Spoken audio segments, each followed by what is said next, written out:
जय माँ काली, जय भैरव बाबा। भैरव बाबा के दर्शन तो आपको अक्सर होते होंगे, चाहे वो सपने के माध्यम से हो, चाहे किसी व्यक्ति के माध्यम से हो या भैरव बाबा किसी हवा के रूप में आ जाएँ या किसी बवंडर के रूप में आपके जीवन में आ जाएँ या किसी पशु के समान रूप लेके आपके जीवन में आ जाएँ। बार-बार ऐसा क्यों करते हैं कि आपके जीवन में ये आ जाते हैं किसी भी तरीके से?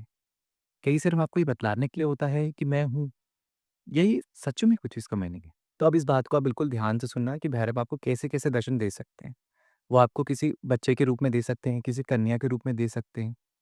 आपके मन में कोई प्रश्न है ना, साधना को लेके, पूजा को लेके या स्वयं को लेके, तो वो किसी और के माध्यम से भी आपको उत्तर दे सकते हैं। ये ऐसा होगा कि मतलब जो प्रश्न आपके मन में जागृत हुआ, वही प्रश्न किसी और ने पूछ लिया और वो उत्तर उनके लिए था, परंतु वो आपके लिए भी था।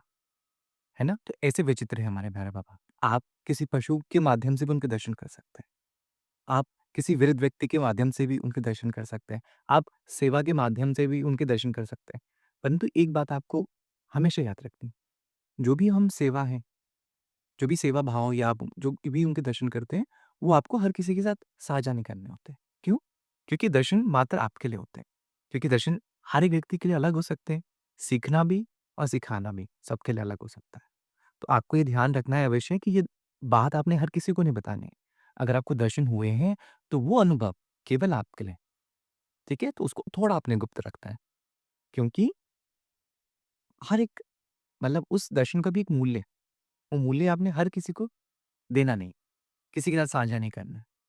अब आपको एक चीज़ और ध्यान रखनी है विशेषकर कि अगर आप कोई गलत कार्य कर रहे हैं, ठीक है? किसी गलत मार्ग में, कोई काम-धंधा आपका ऐसा है कि जो मान लो फल फूलेगा नहीं, तब भी भैरव बाबा आपको दर्शन देते हैं बताने के लिए कि आप ये गलत कर रहे हो, ठहर जाओ। परंतु ये संकेत वही समझ सकते हैं जो समर्पित हों उनकी तरफ। मान लीजिए भैरव बाबा आपके कुल देवता हैं या ग्राम देवता हैं, तो हम जैसे अपने कोई भी काम करने से पहले ग्राम देवता के पास जाते हैं, शादी के बाद या पहले जाते हैं, है ना? तो क्या होता है कई बार भैरव बाबा संकेत देते हैं। आपने कोई नई वस्तु खरीदी, कोई गाड़ी खरीदी, मान लो आपके लिए ना उचित हो वो गाड़ी, तो भैरव बाबा आपको संकेत देते हैं। या आपने कोई नया बिज़नेस किया और आपके लिए वो बिज़नेस उचित ना होकर दूसरा काम हो उचित हो, है ना? तो ऐसी स्थिति में भी भैरव बाबा दर्शन देते हैं और बताते हैं कि आपको क्या करना चाहिए, आपका मार्गदर्शन करते हैं। तो ये वही लोग समझ सकते हैं इन बातों को जो अपने अंदर वो भाव रखते हैं, वो नाम जाप करते हैं। अच्छा अगर आप नाम जाप नहीं कर रहे हो तो क्या होगा आपकी बुद्धि विकसित नहीं है, क्योंकि भैरव तो देखिए आपके पास समझाने आए हैं, पर उनकी वाणी नहीं समझ सकते आप। उनके दर्शन इन आँखों से नहीं हो सकते।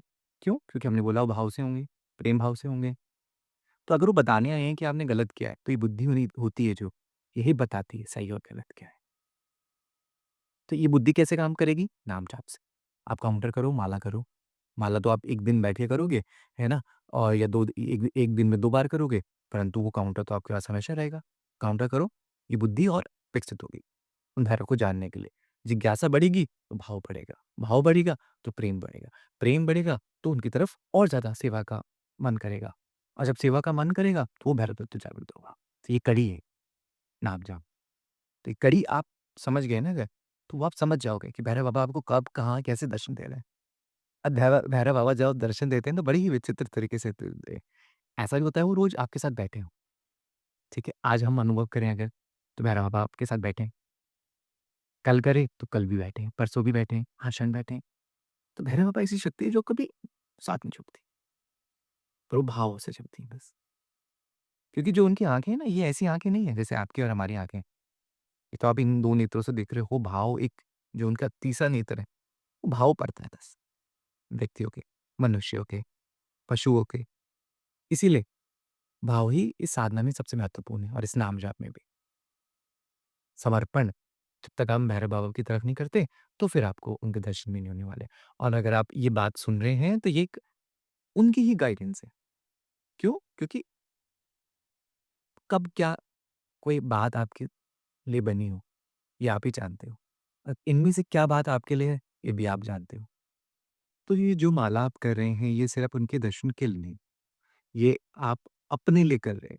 वह कैसे? क्योंकि आपको इस माला के माध्यम से अपने वो विकार खत्म करने हैं, जिसके माध्यम से आप वो भैरव तत्व जगा सको। भै भैरव तत्व जगाने के लिए वो माला एक आपके लिए माध्यम है और जो आपको स्वप्न देते हैं, वो एक अनुभूति होती है। अनुभूति कैसे होती है? क्योंकि जब ये अनुभूति होती है ना, तो आप थोड़ा-सा यकीन करते हो कि भैरव बाबा हैं और अब मैं उनकी तरफ सही मार्ग में बढ़ रहा हूँ। पर हम जब भी माला करते हैं, तो हम हमेशा एक चित्र लेके चलते हैं। जैसे आप अपनी साधना में भैरव बाबा का एक चित्र लेके चल रहे होंगे या बटुक भैरव का लेके चल रहे होंगे, काल भैरव का लेके चल रहे होंगे ना, तो आप उसी चित्र की अभिलाषा रखते हो कि मेरे को सिर्फ़ उसी चित्र में दर्शन देंगे। परंतु ऐसा नहीं होता है, ये सत्य नहीं है और अगर ऐसा हो रहा है हमेशा आपके साथ, तो वो माया स्वरूप दर्शन है। परंतु वास्तविकता में सत्यता यह है कि वो आपको किसी भी रूप में दर्शन दे सकते हैं। अगर आप उनकी साधना कर रहे हो, पूजा कर रहे हो, ऐसा भी हो सकता है वो किसी रूप में आपको दर्शन देके चले गए हों और आपको पता भी ना लगा हो। किसी पशु रूप में आपके पास आए हों, है ना? कई बार एक पशु आपके पास आता है, आप उसको प्यार से करते हो, है ना? आपको लगता है कि ये मेरे से कनेक्टेड है, तो वो भैरव बाबा का भी स्वरूप हो सकते हैं। एक वृद्ध व्यक्ति आपके पास आता है, बड़े ही चाहों के साथ आपको देखता है। क्या पता भैरव बाबा उसमें हो? क्या पता आपके जीवन में कोई भौंडर आ गया अचानक से, समस्या आ गई एकदम। क्या पता उस समस्या में भैरव बाबा छुपे हों, है ना? जब हम ध्यान करते हैं तो एक कण मात्र जो ऊर्जा है, किसी-किसी के ध्यान में वो एक कण मात्र ऊर्जा आती है। तो आप जब माला करते हैं तो सिर्फ़ ये सोचते हैं कि भैरव मुझे उस स्वरूप में दर्शन देंगे जो मैं उस चित्र में देख रहा हूँ। क्योंकि सबके सवाल यही है कि मुझे भैरव बाबा दिख रहे हैं, मैं माला कर रहा हूँ और मेरे को भैरव बाबा दिख रहे हैं ऐसे, बैठे हैं कहीं। परंतु ये सत्य नहीं, क्योंकि भैरव बाबा हर जगह मौजूद हैं, ये आपको समझना है। अगर आप उनके साधक हो तो आपको ये समझना है कि भैरव बाबा हर जगह मौजूद हैं। अगर वो हर जगह मौजूद हैं, तो क्या वो उस चित्र के स्वरूप में ही आपको दर्शन देंगे? नहीं। कोई पशु भी हो सकता है, कोई व्यक्ति भी हो सकता है, कोई साधु संत भी हो सकता है ना? कोई गृहस्थ इंसान भी हो सकता है। तो ये एक हम एक धारणा जोड़ लेते हैं मानक के साथ कि वो जो दर्शन होंगे वो सिर्फ़ वो चित्र के होंगे जो हमने देखा है, जो हम वो पूजा में इस्तेमाल करते हैं अपनी, परंतु ये सत्य नहीं है। तो साधक का कार्य यही होता है, उस सत्य और असत्य के बीच भेद करना और अगर आप साधना कर रहे हो, तो ये आपको भावों के साथ करनी है, जैसा कि हम हर बार कहते हैं। क्यों? क्योंकि वो भाव के माध्यम से ही तो आप उनको अपनी तरफ आकर्षित करोगे। आप इतने करोड़ों लोगों में कैसे भैरव बाबा को बताओगे कि मैं इस संसार में हूँ? वो आपके भाव हैं। कैसे आप उस साधना को आगे लेके जाओगे? वो आपके भाव होंगे। आप नाम जाप तो कर रहे हो, माला कर रहे हो, भाग रहे हो आप उन भैरव बाबा के दर्शन करने को। पर वो माला उनके दर्शन के लिए नहीं है। वो आपके विकारों काटने के लिए है। क्योंकि जब विकार ही कटने के हैं ना, भीतर के जितने भी हैं, तो फिर आप वो भैरव शब्द जागृत कर सकोगे। फिर आप जब वो भैरव तत्व जागृत करोगे ना, तो आप देखोगे मेरे सामने वाला जो भी खड़ा है, वो भैरव है। क्यों? क्योंकि भैरव तत्व जागृत करना इसे ही कहते हैं कि आज मेरे अंदर भैरव तत्व जागृत है, आपके अंदर भैरव तत्व जागृत है, तो हम सब भैरव हैं और हम सब सेवा में हैं। किसकी? शक्ति की। क्योंकि जो उनका मूल कार्य है, वो शक्ति की सेवा करना है। तो आपको अपनी साधना में ये ध्यान रखना है कि आप उस माला के पीछे ना भागें, उस चित्र के पीछे ना भागें। क्योंकि भैरव बाबा वो चित्र के माध्यम से ही आपको दर्शन नहीं देंगे। वो चित्र एक सहायता के लिए होता है साबिर की, कि बताने के लिए कि भैरव उपस्थित हैं उसके साथ इस साधना में। परंतु जैसे ही साधक वो आसन से उठता है अपने, तो ये भूल जाता है कि मैं साधना अभी भी कर रहा हूँ। तो आपको याद रखना है ये आपकी साधना सिर्फ़ एक आसन तक सीमित नहीं है। ये साधना आपकी उस आसन के बाद भी और उस आसन से बैठने से पहले भी है। ठीक है? क्योंकि जब आप घर से बाहर निकलेंगे अपने कार्य के लिए, क्या पता उस कार्य के बीच भैरव बाबा खड़े हों आपके साथ। क्या पता आप अपनी कहीं बस में ट्रैवल कर रहे हो, आपके पीछे भैरव बाबा खड़े हो, तो आप कैसे पहचानोगे? भाव से। जो साधक के भाव निर्मल होते हैं, तो वो साधक पहचान करता है कि ये शक्ति तत्व से है, ये भैरव तत्व से है, ये भैरवी तत्व से है। देख के पता लगता है। अच्छा आपने देखा होगा जो पहले हमारे साधु संत थे, क्यों अचानक से बता देते थे कि आपका भविष्य ये है, वो है, आप ऐसा कर सकते हो, ये कार्य करो, है ना? देखने मात्र से, बिना किसी कुंडली के, बिना किसी उसके डेट ऑफ बर्थ के। क्यों? क्योंकि वो देख सकते थे भाव। तो साधना हमें यही सिखाती है और भैरव साधना में क्या सिखाती है कि जो भैरव तत्व है, वो मात्र एक चित्र तक सीमित नहीं है। क्योंकि सब अपने एक ही क्वेश्चन लेके आते हैं, क्यों मैं माला कर रहा हूँ तो मुझे उनके दर्शन करने हैं। पर आप उनके अगर दर्शन कर लोगे तो उसके बाद आप क्या करोगे? आपका क्या कार्य है फिर वो दर्शन करने के बाद?